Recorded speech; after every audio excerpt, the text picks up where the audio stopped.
Awesome. I'm super excited. We were live at the perfect time. Yeah, welcome to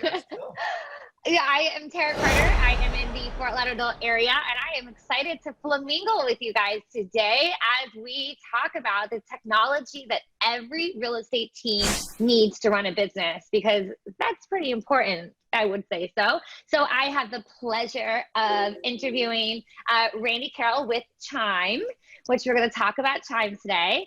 And feel free to chime in with all your questions. I feel like we're gonna That's one. That's one. We should be doing make it 60 seconds. We should like drink every time we say Yes, it. there you go. With water. And I am also. There's only water. It's Thursday. All right, go ahead. Only water, only water. Although my drink does say party like a flock star, but that's besides the point. Nice. So I have Jeff. Can you say your last name so I don't butcher it? Sibbach.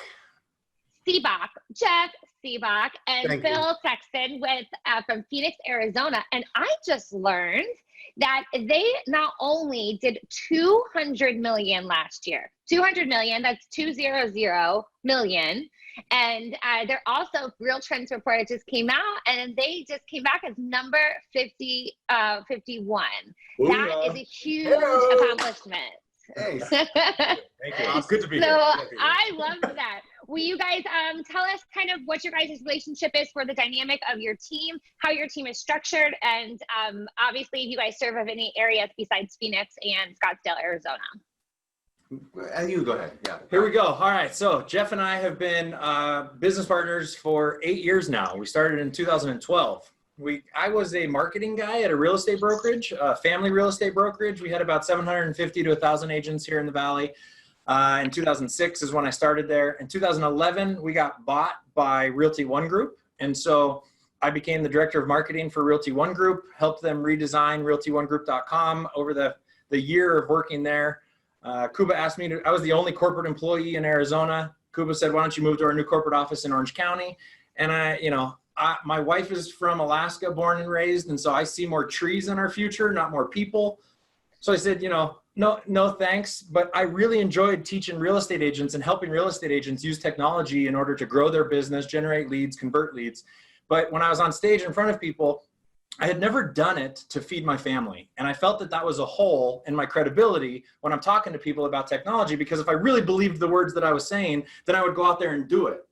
And so I got into the trenches, and Jeff hired me for 20 hours a week. We started doing some web projects together. 3 days later, it was 40 hours a week. 3 months later, it was a partnership. And so that was 2012. We did 25 million that year with 2 agents and 1 assistant. And then last year we had 30 agents and we did over 200 million. So it's been a fun ride to get there. That's just the history of where the Sibbach. Yeah, I mean, I've been a realtor for 17 years. I mean, my niche of the world is I'm a house expert. I've been inside 17,000, a little more than 17,000 houses, over 5,000 houses with buyers. I mean, when I got into the business, I was mostly a buyer's agent, and I did not have anyone to tell me what to do. So I thought when someone said, hey, I'm looking for a house, that I was supposed to go out and look at every single house until I found the one that they wanted to buy. Right. So that put me in about 1,000 houses a year. In 2008, I was in over 2,000 houses, and really got into buying Google pay-per-click ads because I came from the software industry. In 2005, I kind of was just chasing Google click ads all over the Valley, and realized that, wow, this website thing is going to be a big impact in the world of business, and focused all of our attention on creating a content-rich website that has been the backbone of what we do in growing the way we've grown. So. Well, I love that. And I want to get in straight to the goods, right? Okay. So those that are on the call, use the chat box on Facebook and or the chat box for Zoom. And please give us your question. Feel free to chime in. No, so Patrick said, can we raise our volume? Is that loud enough? I moved the microphone closer to us, so hopefully that helps with the volume, Patrick. I'll stand closer to the computer as well. Yeah, I'm excited because no one ever says that because I'm really loud. All right, so let's go back to the beginning of when, Phil, you had your partnership with Jeff, And let's go back to the very beginning for what would you say was the biggest piece of technology that worked really, really well, that's helped you, that you guys have probably kept consistently from then until now? So when you did 25 million to 200 million. Yeah. Yeah. I mean, the funny thing was, it was really how our partnership began, because I had made the decision. I saw the turn of the foreclosure era was ending. And I knew that we were heading back to what I considered a normal market. So my idea to make a big splash was that I wanted to get a content-rich website. So I convinced my wife at the time to spend everything we had in savings to buy a SEO website, search engine optimization, right? So, and when I bought it, they built it in a certain technology. And I didn't know how to use it. So then I had to go to Phil, who worked for his dad's company, to help me, like, trying to figure it out. And I was blogging on Active Rain. And that's when Phil was like, what did you say? He spent 30 grand on a website, and he's putting all of his original content over here on this website. I was like, if you're going to write all these articles, why don't you put them on your own website so that you can build up your domain authority? And he said, well, it was an extra $2,500 to get a blog on this website. So I didn't want to do that. I just wanted the website. I was like, give me your password, give me your login. Here you go. Now you have a blog on your website, right? So put all of your energy here and then sell your content on the Active Rain site. So you go over to Active Rain that's got the audience, and you say, hey, I just wrote this crazy article about what I'm seeing with foreclosures in the Scottsdale area. It's on my website over here if you want to check it out, but the stats are crazy. What we're seeing is just, like no other market that we've been in before. Let me know if you guys have any feedback. And you sell the click from the audience to your content on your domain so that you can help build up your domain. And that's the strategy that we continue to use today. It's just what changes is where you sell the click. Where the audience is what changes, because we don't do that off of Active Rain anymore. Now we do that from email subscribers, from Facebook groups, from text message campaigns, but it's the same concept to get people back to our site, which is our number one best, biggest, most important technology in our world is our own website. Oh, I like that. And so what other systems do you have running through your website? So if we had to go back and say what is your favorite piece of technology that you have that is giving you the largest ROI, is it your website? I mean, probably it's definitely our website. I mean, we spend, over the last 5 years, we've probably spent, I don't know, around, or let's say maybe over the last 8 years, around $500,000 into our website. It's sibbach.com. So we have a video strategy that we follow, a content and how to help agents. You can see we got videos of all the communities, and we have generated, I mean, generally we do between 60 to 80 million in internet leads a year, converted sales. So it has definitely been a huge ROI. I mean, in the beginning, why I brought Phil over to my team was I was making money converting the leads. And then I was like, wow, maybe I could give leads to agents on my team and we all could convert and I could teach them how to convert. And then the ROI went down because by myself, I was getting 10 to 15 to 1 ROI. But, it's more scalable when you have lots of agents. And so now it's a 3 to 1 or 4 to 1, but it's still, it's something that we could, expand. So I think that website's number one. So, I came into it as a SEO guy, and the PPC guys were a different class. The PPC guys weren't the real web guys. They were just buying the traffic. That was me. I was the SEO guys had to earn the traffic. We had to get out there, and it was free. We didn't have to pay for the lead, although we were delusional because a little sweat equity. The cost is far from free.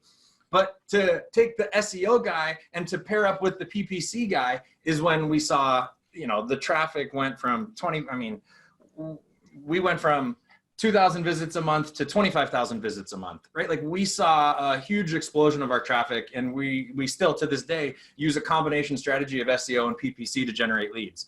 And so WordPress is the base of our website that we use. And we have when people click on the home search button, there's a 4-letter word that they go to. And you can bleep it on here. I don't know if this is safe for work, but sync, It's tied to our CRM, right? So the leads come straight out of the Can we website bleep that? Let's and bleep right that. into our CRM. I mean, we went from we were originally with Act. I mean, we went to MoreSolds and then we went to Infusionsoft, meaning that we're still looking for a great CRM. If you want to chime in, Randy, I don't know, but you know. Well, now that you asked me to chime in, I might as well. But yeah, when it comes to SEO friendly, PPC friendly websites with the CRM, there's a reason why Chime's on this webinar right now, right? Because it is most definitely, hands down, the most innovative product in that space. And we kind of went through y'all's background, and not very many people know who I am, so let me just throw this out here. Been in the CRM space for real estate agents over 5 years, part of a sales team that grew a certain company to a certainly large size that set industry records in terms of what it ended up being sold for, and looked around the room and said, this place isn't going anywhere. So I got an opportunity to come on board with Chime, which is an incredibly fast growing, very powerful startup CRM. So when I hear Phil talking about SEO and I hear Jeff talking about PPC, those are the two things we do quite well. And our CRM is full of some of the automation that I know that you're about to get into. Awesome. Yeah, we definitely want to talk about the automation. And David brought up a good point just now. And he said, you know, a lot of agents don't have $500,000 to spend on a website. And correct me if I'm wrong, though, Jeff, you said over the span of 8 years, though, you probably invested that much money into your website, correct? Yes. I mean, but we coach, we have new agents on our team, and I want to just go right to his question of, you know, what it's really, that's the long-term vision in helping people. But we came up with an analogy. I'll let Phil get into it a little bit. An acronym. An acronym is that the key part when agents are getting started and they don't have a ton of money, the first thing that they need to look on is their Google Me presence. And agents do not realize that when they're doing a just sold postcard campaign or they're doing a farming campaign, that it's only going to be or an open house. Yeah, like all of their marketing, we think, can be 2 to 3 times more effective with this one thing that we learned. With the acronym PBTI. PBTI is what I consider the 4 most important words in marketing today, and that is people believe the internet. I'm glad that you laugh because glad that you laugh because it's comical, but it's just the truth of it. And so when we started to have a website that when somebody gets you at an open house or they get your postcard or they get your mailer saying from your database mailer, and they're thinking about maybe possibly there's a chance reaching out to you, what do they do first? Google you. They Google you. Yeah, they pick up the cell phone, they type it in. Is what shows up helping you or hurting you? What shows up? It depends what shows up, right? Whether it's helping or hurting. But people believe the internet. Like if you go to Sibbach.com and you look at that website, the people that are going and looking at that site now think that we sell houses for no other reason than they believe the internet. And we have to leverage that. Like with Chime, the analogy that I'm going to use, and forgive me if I stop talking, Jeff's going to jump in, and I want to make this point. The analogy that I use right now is most people get a website and they think that they are going to buy a website and then that website is going to produce business. Whereas in our world, a website, whether it's through Chime or it's through whatever, but if I buy a Chime website, that is something that is a plant that I just put in my office. And I have to water that plant. That plant has to grow. Otherwise, if you don't water the plant, you just buy a plant, like go buy a fake plant. You don't need a real, like the fake plant isn't as good as the real plant. We all know that. But when you buy a real plant, you have to water it so that it will grow. And that's how we look at websites. The reason why their investment has grown to how big it is over the last 8 years is because we continue to water the plant that we set up, which is the website. But to speak to the person that's new, I mean, the thing is the story I tell is this, because a lot of people are like, well, does everybody use the internet? I was on a listing appointment in North Scottsdale about 5 years ago. And I pulled up to the front door and I rang the doorbell, and I like to stand back a little bit because I was going out for a listing appointment. And the guy, oddly enough, also stood back from the door, and he's like, Jeff, I'm like, John? And he's like, yeah. He's like, I wanted to let you know that I'm blind. And I was like, because I'm the internet guy. And I'm going, okay, all right, well, not a big deal, right? So he said, but I want to tell you something. He's like, my wife has dementia, and we're going to sit down and talk to her. And I just wanted you to know so that when you're talking to her, you know, just so you're framed up. So come on in. And I'm like befuddled here because I'm sitting down with a blind guy and a sweetest old couple you ever want to meet at the table. And I'm like, John, first question I always have when I sit down at listing appointments, I'm like, John, you know, how did you find me? And he's like, well, Maria, our caretaker will let you know. I don't know. We asked her to do it because that's the reality is that when people get older, like, okay, well, they don't look on the internet. No, but their kids do, their friends do. In this case, and Maria's like, well, they bought the house from George Pickett. We should Google George Pickett. Yeah, share your screen. Google George Pickett. Let's see if we think that he's still selling houses in Scottsdale. Can I share my screen? I think so. They gave us capabilities. George is about to get roasted. Yeah, he is. Wait a minute. Where's George? Let me move this over here. Plus, move it over here. Can you guys see that? Yeah. Oh, yeah. George Pickett. Enter. Does that guy sell houses or what? Yeah. Yeah. Yeah, people believe, like, so she moved on. She went away from the agent that they bought the house with, and then she Googled phrases that we were able to show up for. But when you're just starting out, the beautiful thing is there's lots of free opportunities to show up on the internet because I want to give people real usable advice. I always like them to be able to go home and work on it. And the first thing that you can work on is a Google business presence, which is free. And getting Google reviews, which is free. And to top it all off, is even if you have not sold a house, you can get a Google business review from a friend that just thinks that you're a great gal or a great guy, meaning that it's available for everybody. Because the next level is business.google.com. Business.google.com is where you sign up for that if you don't currently have one. Or if you do have one, that's where you go to edit your listing. And then there's two other major websites that you can go to start to build what we call internet street cred, right? Like, so that you can start to look good, because when people are out looking on the internet, they're looking for reviews, right? Like we kind of get away from the idea. I mean, the number one website in real estate that is most searched is Zillow. So you got to make sure you get your Zillow reviews. I mean, right now we're pushing 900 Zillow reviews, but we're doing that with a purpose, because we want to communicate to everybody that they show up and they see stars flashing when you Google our name.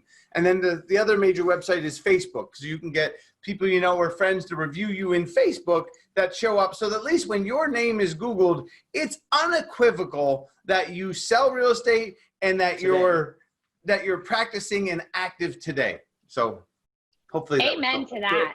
So to put it in other words, your presence on the internet is essentially who you are. Yes, it makes all your other marketing more profitable.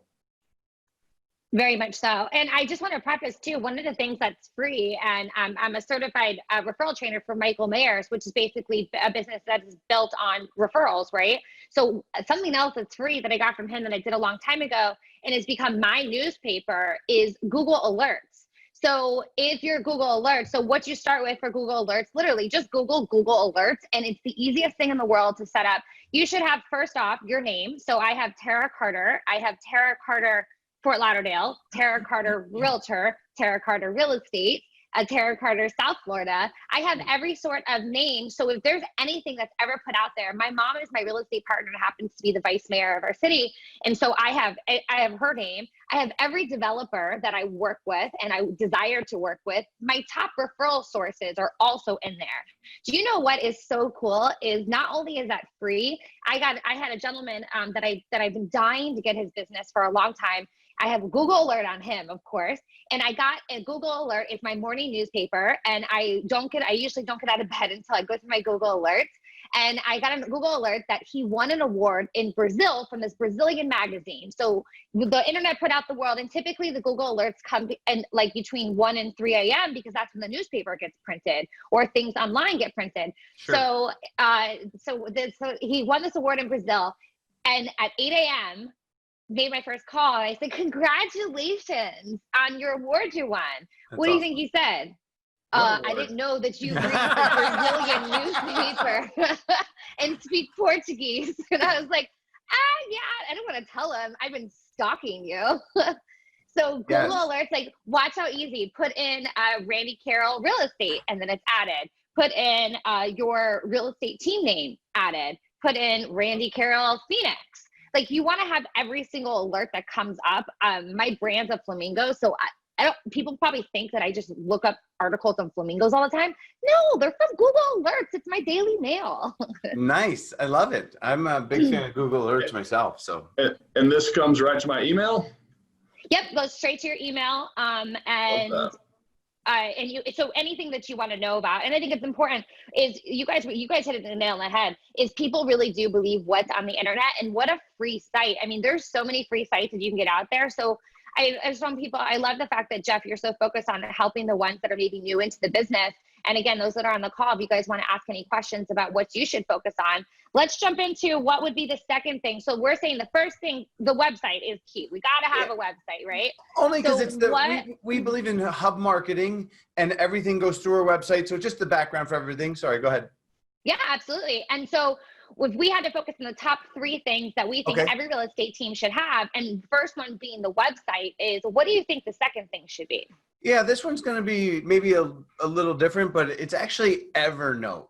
Okay, but the way I use Evernote is a little bit different. Was because it came out in The note-taking app? well, the note-taking app. Yeah, EVERNOTE. I mean, The one. rhino. Yeah, Is that a rhino or an It's elephant? an elephant. It's a memorable elephant, clearly. One of those large animals, large mammals. yes. Nothing. No, an elephant never forgets. No. Okay. All right. Oh. Oh. I'm a natural blonde, actually. So Evernote was special because originally I took it to just record lots of notes. I mean, every time we listened, when we went to see Darren Hardy speak, when we were reading books, I like to take a lot of notes.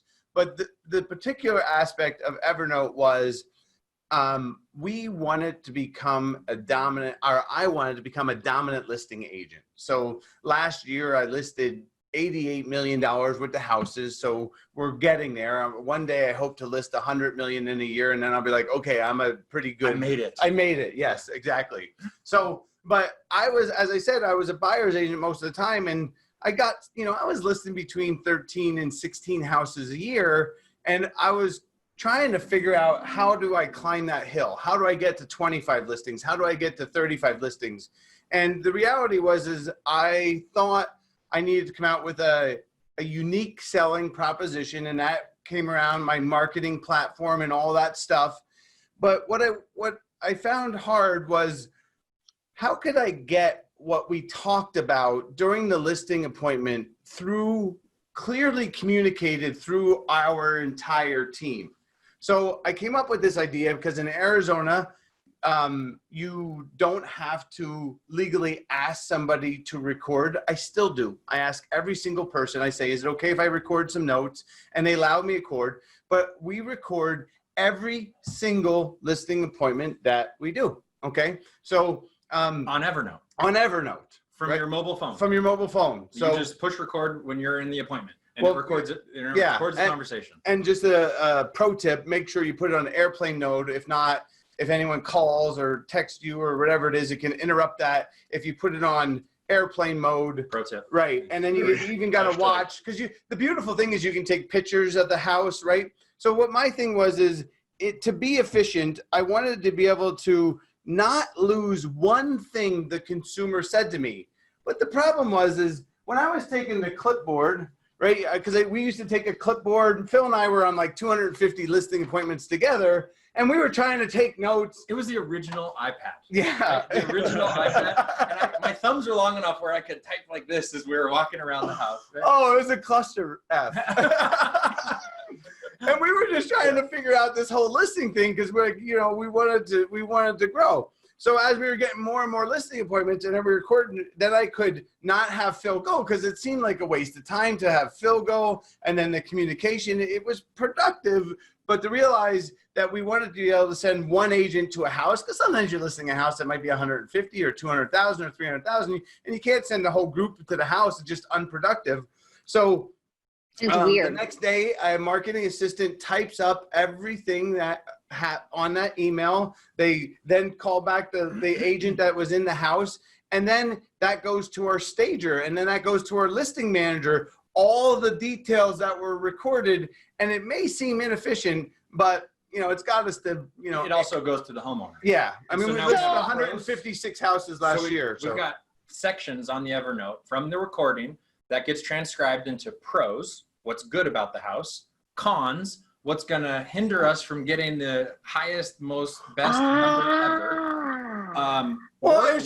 Work to be done on the house so that we can get you higher numbers, pricing, and then marketing. And so every listing appointment after we go on within 24 to 48 hours, the client gets an email with a link to the Evernote, not the recording, but the transcription of those different points. And then they get a chance to change it. Yeah, they like it too. It's worked well. So are you putting anything else in besides Evernote? So essentially, just to sum that up, is what they're using is, and correct me if I'm wrong, you're using Evernote to be able to record the conversation, and then your admins are using that as the tool as what your follow-up is with the client that you had that conversation with to talk about right, wrongs, better, meaning what's going right with their home, what pros, cons, what can be done, and then pricing. We put in our pricing in there, and then we have our marketing plan, which is attached up. No one gets there, right? But it's still on every single one, and we have to update that from year to year as that marketing changes.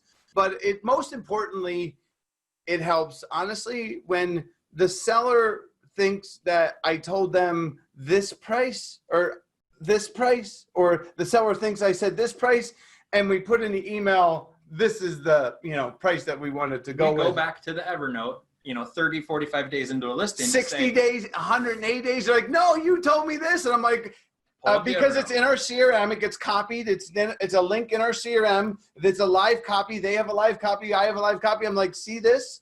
Like, do you remember reading this? No, right? Like, there's no getting around that. And you know what else I love too is that because it's Evernote, what's the number one thing that people complain about real estate agents? Lack of communication. Lack of communication. Lack of communication. So you're Randy, now you have to say it. There you go. Number one thing.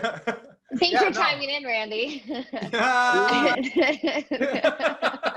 Love that. So I think that's awesome because then you have everything that's right there. And I don't know if you guys have heard of the app. I've been using Otter a lot, OTTER, because what's great about it is that while we're talking, it actually transcribes everything from you from voice audio. And then it also tags already your whole conversation that you were having. Wow. And it also puts keywords for what our conversation was. So if Otter was listening to our call right now, it would already put it into text for me. And then it would put keywords. They'd probably pick up the word chime at least probably a few times. That would probably be in there. And you can go back and listen to it on record, and you can even listen to the sound of it while it reads it. It's crazy. Yeah. Crazy, and it's free. I can't wait to check it out. I mean, the challenge of why we like the Evernote and the listening is because I'm recording the upgrades in the house. And when we're using words like Milgard and things that those are, it's just hard. And then I throw in some, what I call Sibbach-isms, some things those are hard to, for voice technology to pick up. Auto transcription. Yeah. Well, I love that. But, hold on. Time out. Maybe we can train Auto though. It's not hard for auto transcription to pick up. It's hard for everybody to pick up at times. Well, now you've piqued my interest. What is Sibbach-ism? Okay, I'll give you one, right? So what I call rule of 8. Rule of 8. Okay. Yeah. The rule of 8 is the Sibbach-ism. Yeah. Where we all know what that means. But what's that mean? Now I need to know. No, rule of 8 is just, I was listening to a Seth Godin podcast and he was alluding to it, is that perfect doesn't get out the door. And that there's lots of different things that in trying to sometimes people will, paint the back fence and spend $4,000 when they got appliances that are 20 years old and they invested in the wrong things. But I mean, that was the one off the top of the head. But yeah, but rule of 8 is meaning it doesn't have to be perfect. Like, and so many sellers want perfect, but usually 8 out of 10 is going to get you as high of a number as 10 out of 10 will get. So we try to rule of 8 the house so that you save money as a seller. You're not investing into everything, that which ultimately lets you accept a price that's more realistic. I mean, we're not going to get into the whole details, but what happened was I was watching the show Property Brothers, and when I came across a house that was not, let's say, the upgrades meant it was going to get this price, but the homeowner thought it was worth this much. And that if I could get them to do you don't say. Well, yeah. I don't know if you've ever been in a house like that. Seems unrealistic. Right? Are you going Matthew McConaughey? Well, we know, but we work between, especially, under 300,000 or 400,000. That's a different thing. But when you're in the 500 to 2 million range, where we sell a lot of houses, there's just this trying to help people get top dollar, but just trying to explain people, because sometimes they're like, well, if I'm going to redo my bathroom, I'm going to spend $75,000. And there's ways that we can help people improve houses for 20 or 25,000, and just trying to help them understand that this can help get them where they want to go. So yeah, I like that. Rule of 8. Yeah, Done is better than perfect. Done is better than perfect. So we talked about, because I want to really dig into, this is a perfect opportunity, because Phil and Jeff, they have been really looking for a CRM that offers a technology that they've already been through a few. I don't know what the term would be called, that you basically had a bunch of ex-wives, and now you have a wife right now that you don't really like her, but you don't want to get rid of her because you've already invested so much time into her. So you're debating if you should cheat on her or not, right? No, and we're very loyal. That's our challenge. Yeah. I get it. we have a very specific rule. Analogy. Yeah. I'm married for 20 years. Yeah. Like, I only got one wife. And all right, so we're talking this way. No married men or women. We don't flirt with any men, married men or women. So let's go with that friend that you really need to break up with. It's an unhealthy relationship. It's toxic. And Buster just said that you guys are missing out without Chime. So what technology are you guys looking for that you guys really love? And then I want to hear from Randy on how Chime is, when Randy chimes in and tells us how Chime can be beneficial. So what is important to you guys when? All right, well, I mean, it's number 3 if you're following along. So the first most biggest piece of technology was our website. Second was Evernote. The third most important piece that led to our 1,700% growth over the last 8 years, why we sold $1 billion, was the utilization of CRM. But the odd part is, when we were getting going, is somebody out there said, oh, the idea of thinking that it was going to be just one technology. Oh, the way that I say this is that I have a dream that one day we will have a CRM that handles all of the communication that we have with our client, and that one day it will come to us where it will text, it will email, it will understand that we can do bulk edits. Will it handle sold data? Please, Facebook messaging. Like, I want a CRM that handles all of our communication in one spot, and I still have that dream. I'm not going to let it go. But now that I'm, 14 years into the industry, I no longer, like, that dream is actually dying. Right? I don't think that there's one tech that can actually do that. So what we try to do is minimize the silos that we have. And right now we use a competitor to sync, right? And some of our complaints, some of our gripes with that we've shared with Randy and that we've shared with Mike McGowan is just like in Phoenix, for example, the tool that we use now doesn't have sold data. Well, you know what the most relevant content is for somebody that owns a house in a neighborhood?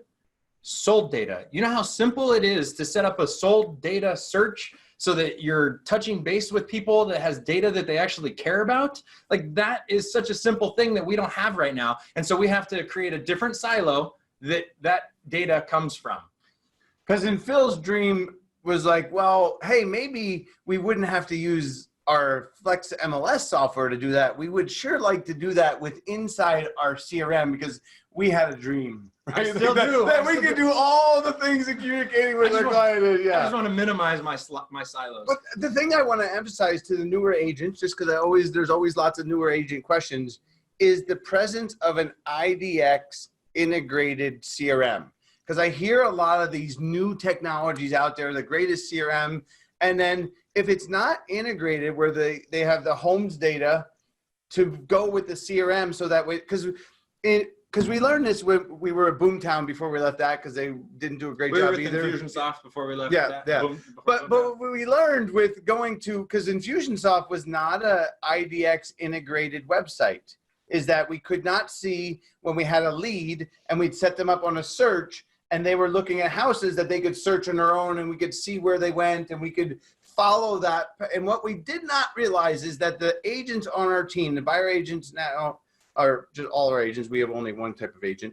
But when they get a lead for a buyer and they can see that that buyer got their homes that they sent them, but then went out and looked for other homes in that neighborhood, in Tempe or in Monterey, so that they could look and see homes that the agent believed that the lead was real, because they could see the buyer shopping on their own. And that correlation led to us doubling our lead production in 2017 when we moved to Boomtown. And now it's continued through sync. I mean, we're in the first quarter. And Chime does it as well. Yeah. Right. That to me is a given piece right now, is if you're looking for a CRM, our biggest advice is to find a product that integrates IDX with your database. That to us now is a given. I don't see the day that we're going away from that. And Chime, obviously. So how does Chime piece into what they just said that is important to them? Yeah. So first and foremost, there's really no reason to have a CRM that doesn't have an IDX integration at this point in the game, right? That's just, when you have an opportunity to track what your clients are shopping for and you decide not to, it's like Amazon deciding not to watch what you're shopping for. Like, why would they do that, right? So that data is super important. And something I'd like to circle back to here with Phil and Jeff is retargeting, right? So much of that money that they have spent on getting traffic to their website could really be best utilized, or really optimize that spend with retargeting, which is I'm not going to say new, but newer concept than PPC was 8 years ago. So I'd love to hear how Phil and Jeff are using retargeting, if they're using retargeting at this point. We were bad at retargeting. We turned it off. We don't manage it. Yeah, we're kind of like do-it-yourselfers, right? I like a good DIY project. If you look at my Instagram handle, you'll see how I almost crushed myself cutting a tree down in my backyard. But we attempted to manage retargeting ourselves, and that was like, forget this. Probably not worth it. Yeah.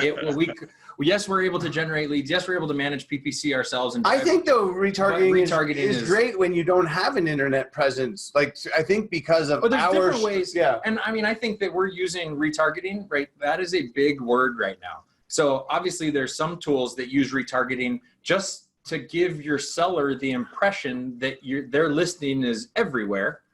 I think you know which ones. I'm not going to say their name, but you know what I'm talking about. And that's more of that's a retargeting that we don't care for, right? Like, I want retargeting that actually provides value. So if we're able to stir up the people back into our site with real stuff, that's better than just trying to give the seller an impression that their house is everywhere because we're being specific and following them around the web. Sure. Yeah, I can certainly see the lack of, or the diminishing returns on remarketing a homeowner's listing to that homeowner. I don't really know how far you're going to get with that. But something that the goal is to save the phone calls from the sellers. The goal is to save the phone calls from the sellers saying, "What are you doing to market my house? It's been on. What are you doing to market my house?" Well, what is the point of? I mean, okay, so that's the point of showing the homeowner that their own listing, right? But if you just stop that complaint, no, it's one that we still get. I mean, the problem is sellers, even how much. I mean, we spend $1.1 million a year marketing our houses for sale. And they still are like, what are you doing for me? Like, we've had, we send them pictures of 5,000 views of their house. And they're like, but But you're not in the Arabian Horse magazine. Yeah, like the amount that they doubt that their house isn't on every website everywhere is amazing, right? Like they're like, well, you're doing nothing. So when it was just the two of you selling 25 million or the 30 some plus odd of you selling 200 million, the question remains the same. So maybe some things just never get solved. correct. Well, I want to know how Chime, what does Chime do with retargeting? So with what we use is Facebook Dare, and Tristan loves talking about Dare ads. He's all about Dare ads. It's Facebook dynamic ads for real estate. And what is so unique about Dare ads is if I'm a buyer lead, you know, someone going online looking for a home. Now this is San Francisco, so I don't know anything about this place, to be honest. If I'm looking at this property and you know, the internet or Chime is going to recognize that it's a $1.5 million home, 3-bedroom, 1.5 bath, about 1,800 square feet. Yeah, I just sold that house in Scottsdale for $380. Yeah, I'm like, wait, what? 1,700 square feet? It has 1.5 bathrooms for 1.5. Right, exactly. Like that's. What are we in Fort Lauderdale? And in Atlanta, you get 7 houses for that price. So, but ultimately, the idea being now that Chime recognizes this is give or take the home I'm looking for, you know, give or take a standard deviation either way. Oh, they took their own photos for 1.5. This kills me. Well, it's only 1.5 in San Francisco, so you know, maybe you can't afford a. I like the detached garage. They don't even have stainless steel appliances. Sorry, I can't help it. Yes. Look at another house. There's no hardware. There's Corian countertops. You guys. I'm gonna stop my screen share. It's like squirrel. We can roast the listing now. High five, Tara. Squirrel. Yeah. No, so, Michael Guerrera, if you're watching this, I'm really sorry. Not sorry. Can you please hire a photographer? So you guys are fun. Back to the buyer lead. Yeah. So let me be the bad cop here. Getting us focused. So back to the way we use retargeting is we're going to show similar or like homes to your buyer leads to get them back to your website. So when I'm scrolling through my Facebook news feed, I'm seeing listings like the ones I looked at while on your website. I just looked at a JBL Bluetooth speaker yesterday, and then when I got on Instagram, there was a JBL Bluetooth speaker ad. Yes. Yep. Yeah. And here's a great story. I had a client one time who was telling me about their experience with retargeting, and she tells me, I was using retargeting. One day I got a phone call from one of my leads. I ended up listing with them, and at the end of the transaction, I asked, so by the way, you know, why did you call me to come list your home? And she said, well, I saw your ad on the Wall Street Journal's website, so I figured you must be a big deal. But meanwhile, that's just a part of the Google ad network. Okay. That's just retargeting, right? But this client thinks that this agent spent buku's amount of money marketing on the Wall Street Journal, right? PBTI. Yeah. Yep, exactly. It's gonna be a book one day, so. Yeah. So let's hear this. Phil, I'm just gonna put it out there. If you can't tell, I'm a very transparent person. So the CRM you guys have right now is Boomtime, correct? No, Sync. 4-letter word. I'm sorry, Sync. Yeah, So, Commissions Inc. out of Randy. Atlanta. Yeah, I think Randy's old employer. Yeah, it's true. That's my ex-girlfriend, Tara. Yeah. See? And just for full disclosure, we did let them know that we wanted these things to happen for a long time, and I'll give you one more gripe. All right, one more gripe. We generate leads in places other than our CRM. And when we have those leads imported into our CRM, there's not a way for us to have the permissions allowable for auto messaging to go out to that contact because they didn't opt in on the website specifically. And that part is a hard part because when we have open house leads, when we have leads that come through our WordPress website, our Gravity forms, our landing pages from other tools, unless it's powered by our current CRM, we can't utilize all the tools in our CRM for legal purposes is what they say, which I understand that attorneys opinion. But even when I take all of their opt-in language and put it on all of the other forms that we do to show that this is the same, I still can't get an auto text to go out to say, thanks for stopping by. It was nice meeting you. Because the top technology that we're using that's number 4 is texting, right? Is that phone calls are less obvious, and that we're looking to we auto text people. We just don't do it from inside of our CRM. Yeah. So we have different silos. So now we got a couple different silo. we got another different silo, and it's right. We don't want to have several CRM tools when we have one that we're paying a lot of money for. We want those technologies integrated into our CRM, and that we're hoping to get it. Is there a special today, Randy? There is. Check out the chat in order to get a link. For anyone good. And hold on, does Buster work for you? It must be a pseudonym or a pen name. I'm not sure. Yeah. I don't personally. Buster McGowan Levin. Yeah, there you go. So Randy, why would you say you switched over from your ex-friend to now your new let's friend? get into the details. What's the difference? Okay. Let's get into the comp package. Totally fair. Jeez. All right. So, first, there was a personal reason. I got to do something new at Chime that I wasn't getting to do at my old job, and so I wanted to do something new. So there's the personal reason. The second reason is kind of going back to Phil's point that when I first started in the industry, there was kind of this nuclear arms race to be the first all-in-one. Like, we're going to do it. We're going to do everything. We've got it all in our package.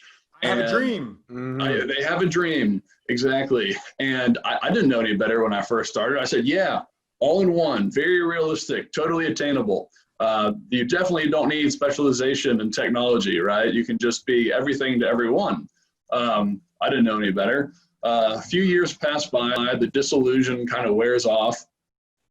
And I realized that this space has caught up so quickly in technology over the past 5 years that being the all-in-one is rather unreasonable, right?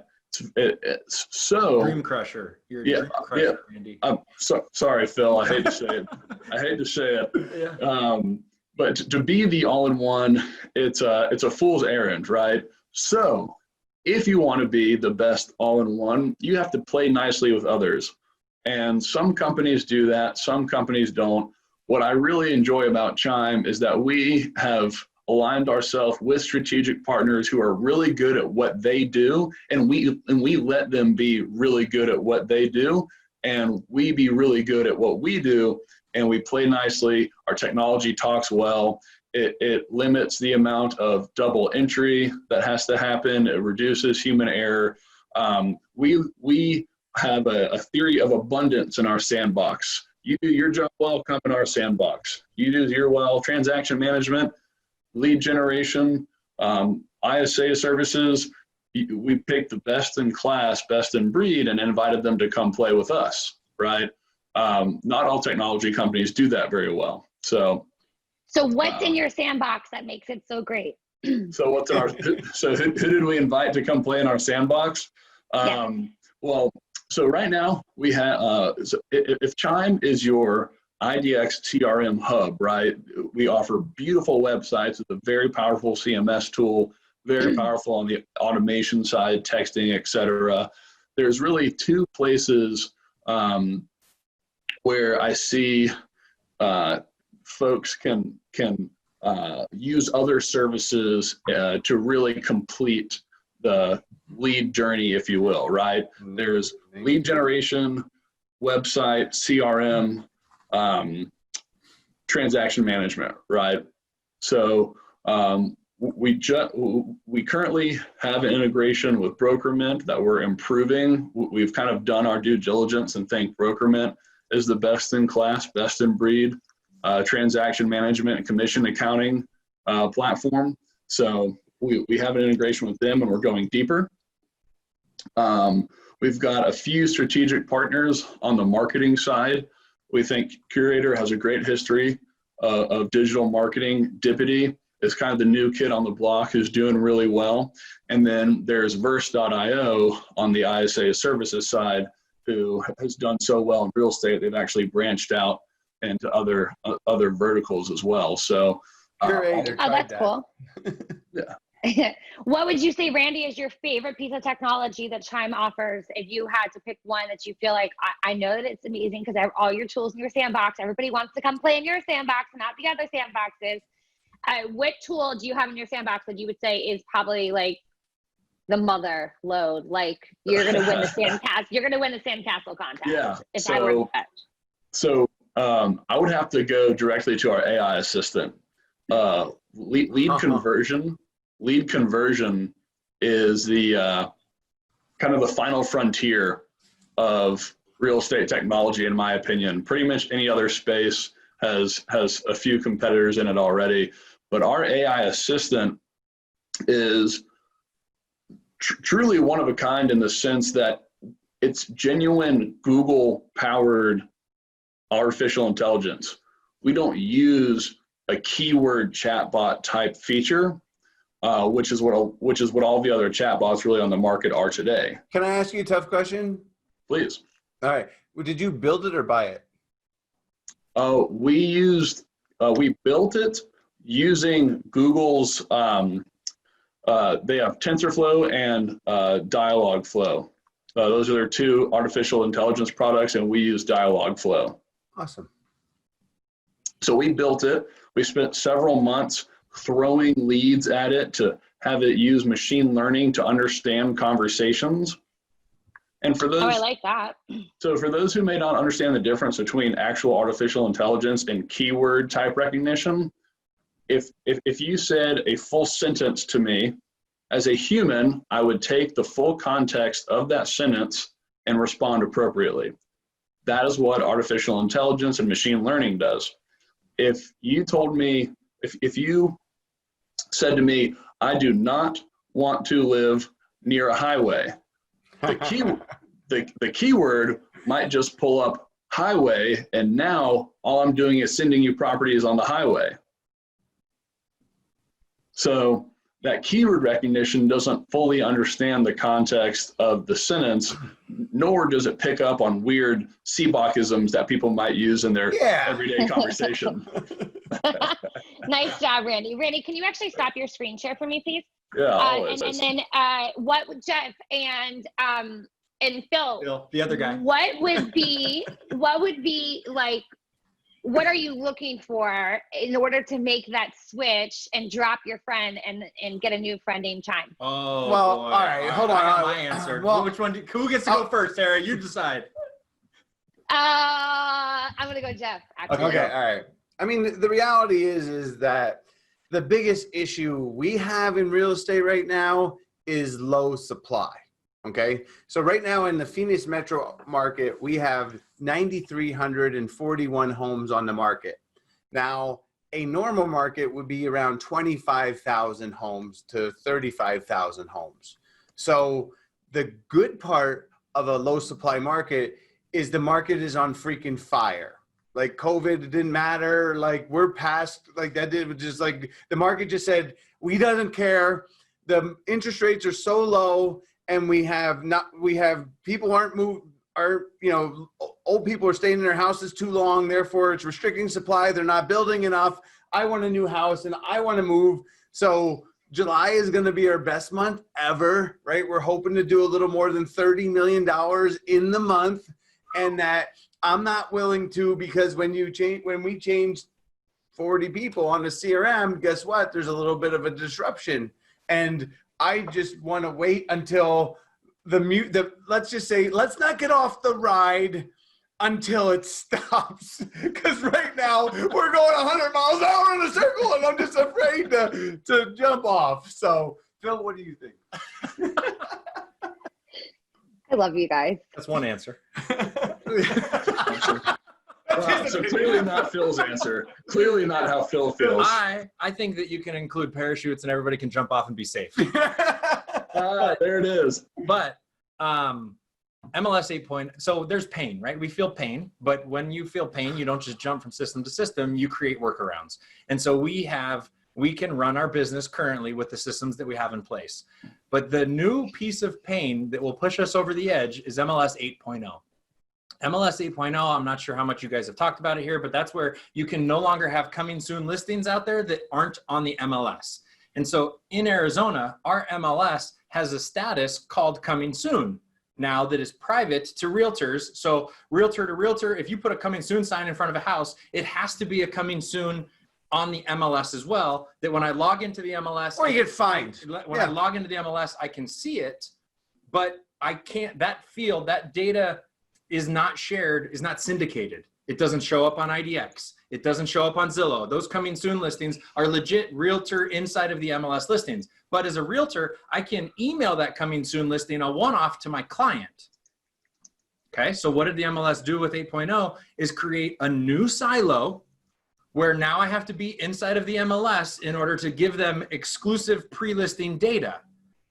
I said to Chime, and I said to Mike, and I said to, and I'll say to you, Randy, MLS isn't trying to force everybody. I'm pushing on the CEO of our local MLS here to say, let's syndicate that data, not publicly, but let me send it to Chime, where Chime can protect it. And Chime lets me as an agent log into the back end and send that data one-off, but at least I'm inside of my one silo that I want to manage all of the data. And I know that it's not easy. I know it's not simple, but look, if you do that, then that pushes us over the edge and we're there.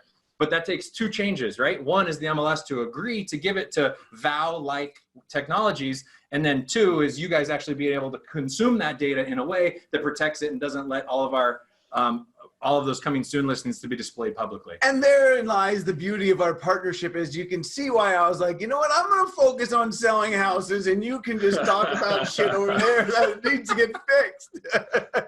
Hey, yeah, yin and yang, I suppose. Yes. Yeah. But true though, but it is a challenge. It's just like I got to give you a goal to shoot for, Randy. Yes, Like we're yes. playing hard to get.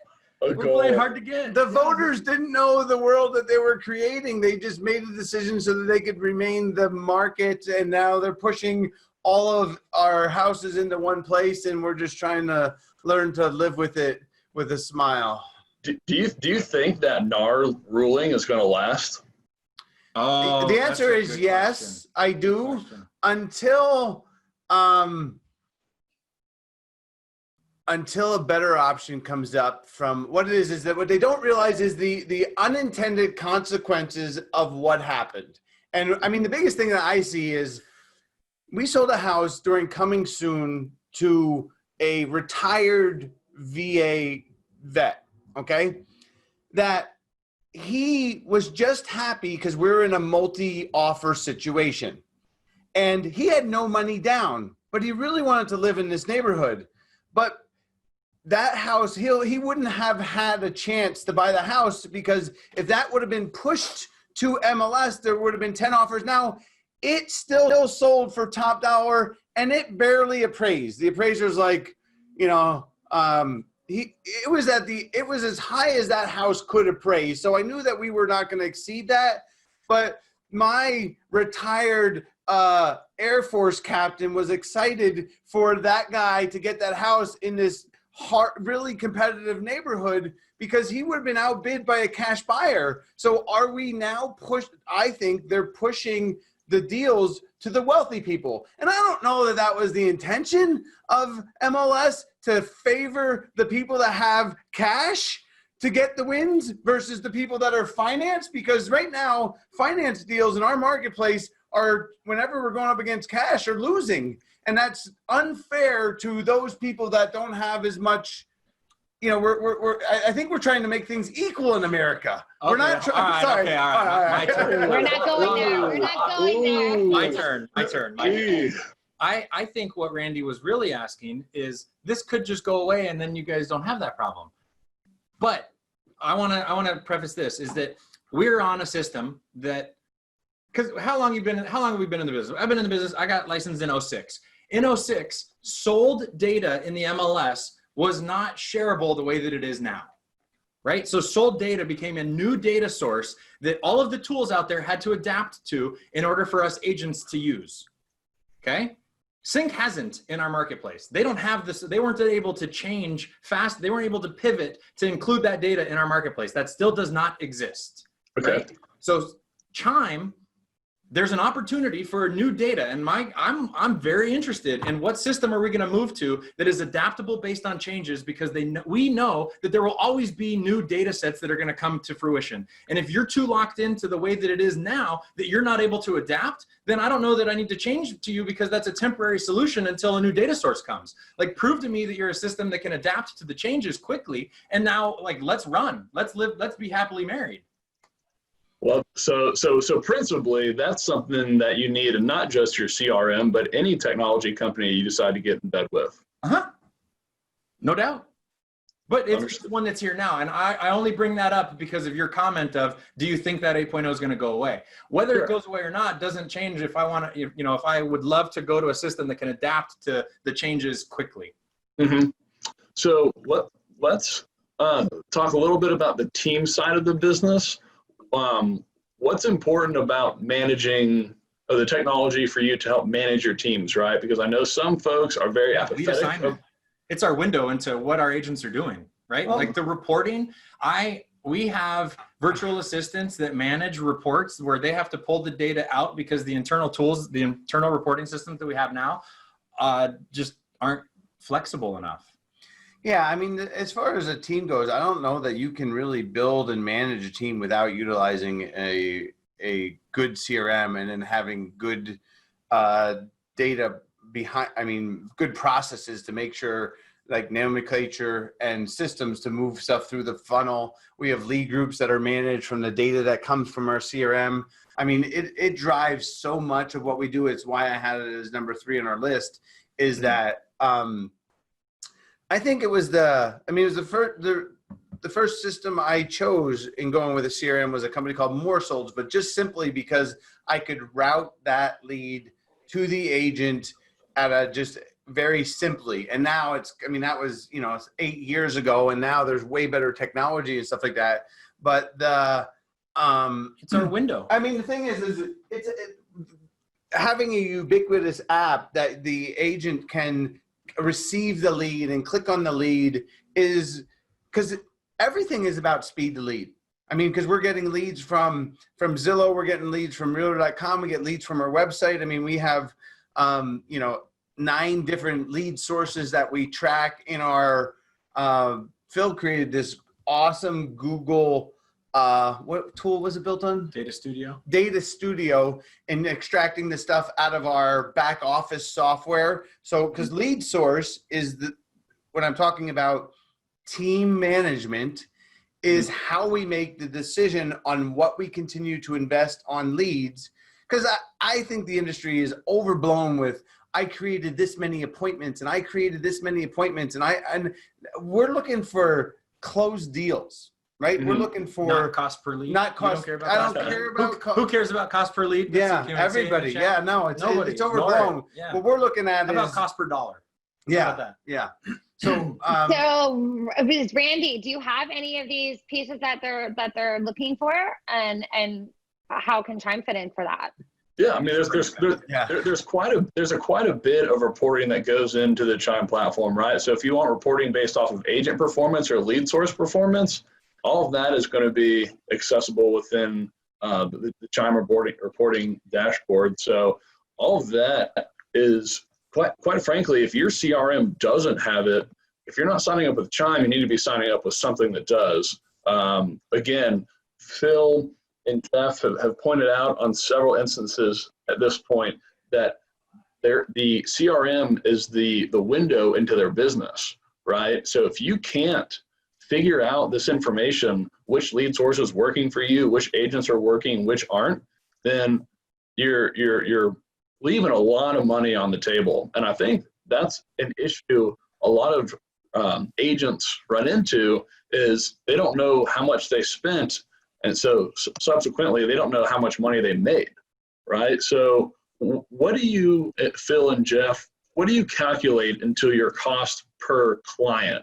Because this is the second webinar in a row I've been on where folks such as yourself actually mentioned that cost per client is what's important, and cost per lead is a phony number.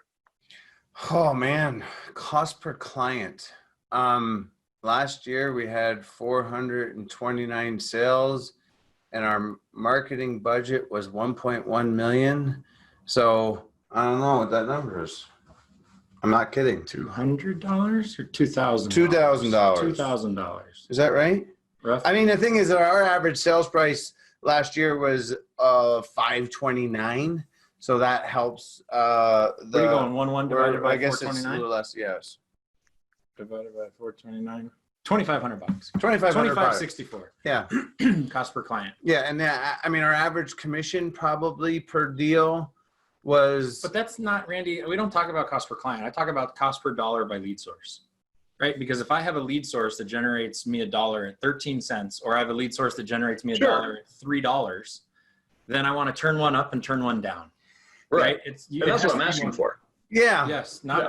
We divide it into, because we have the, we're going to do, I don't know, close to $70 million in referral business this year, right? So that business has a different ROI than what we consider lost leader business, which is business to get new clients. So actually, talking about allocating marketing spend per client is kind of like talking about AI.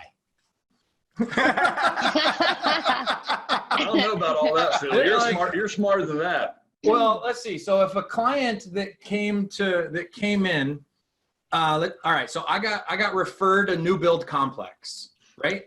We list the new build complex, and one of the existing owners in there wants to sell his unit. The list we listed, the listing expires. Then then a buyer is talking to a friend who bought in there, and the friend goes, "Oh, call this agent so that they can sell you that off-market property now."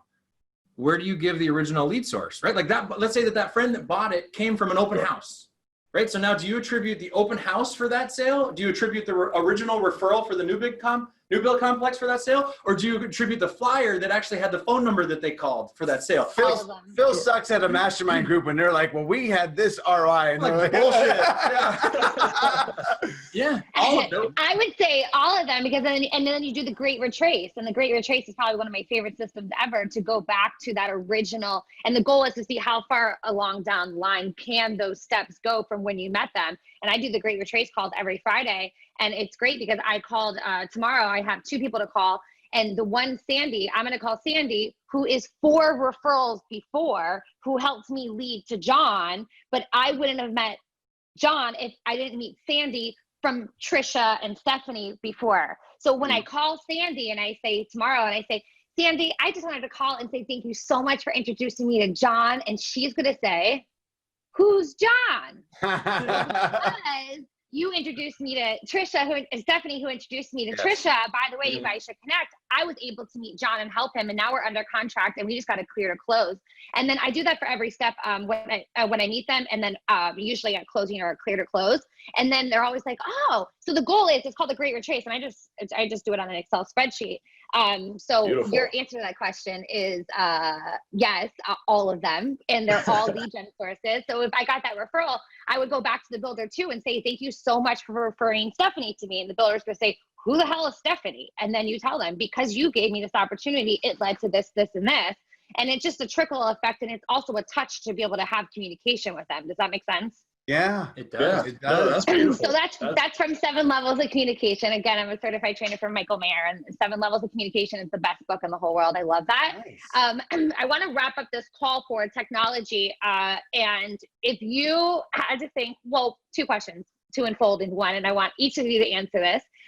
First question would be, what is something that I did not ask you that I should have asked you?